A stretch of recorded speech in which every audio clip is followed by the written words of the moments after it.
tang ïing shong basa At lano ng ina Pyrthei Juventud yaka Pag-away ka sila pae Yakangin sa ino Mensin jong ilak Kanher sa lindet ilo Ni ka Pyrthei ba niim Kay tang ïing shong basa Ching im kipriyo ha ka Pyrthei Along ka bumtik na Walang ibinut e yaka Im laban lay Ha kaway kasi Ngin ino ya Pyrthei O ka Pyrthei shong basa O ka Pyrthei shong basa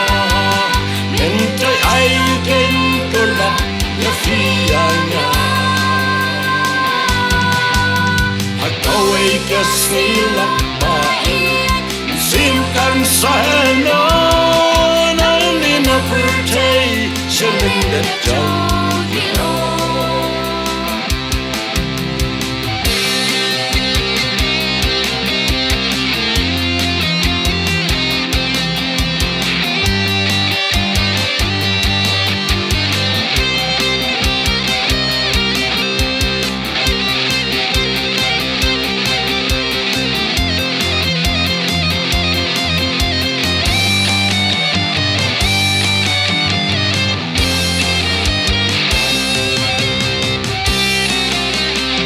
Sin kipil hagka Pyrthei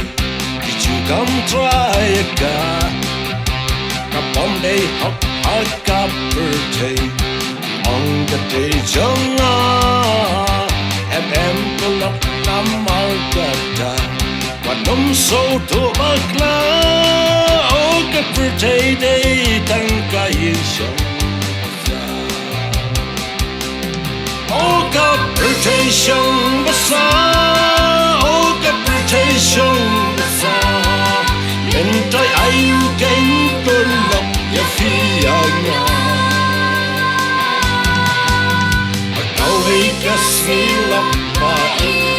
Simkan sa heno Nang ina Pyrthei Siya lindet jang ino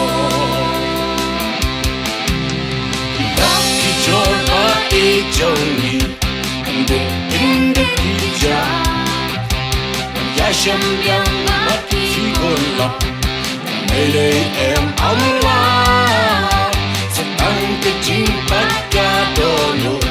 Nakabinta jongki, Ada no golap, Ini Yasham yang mati. O ka Pyrthei shong basa O ka Pyrthei shong basa Mentai ay ken tulak na fiyanya Pag-away ka sila pae Simkan sa heno Nang ina Pyrthei Siya lindet jang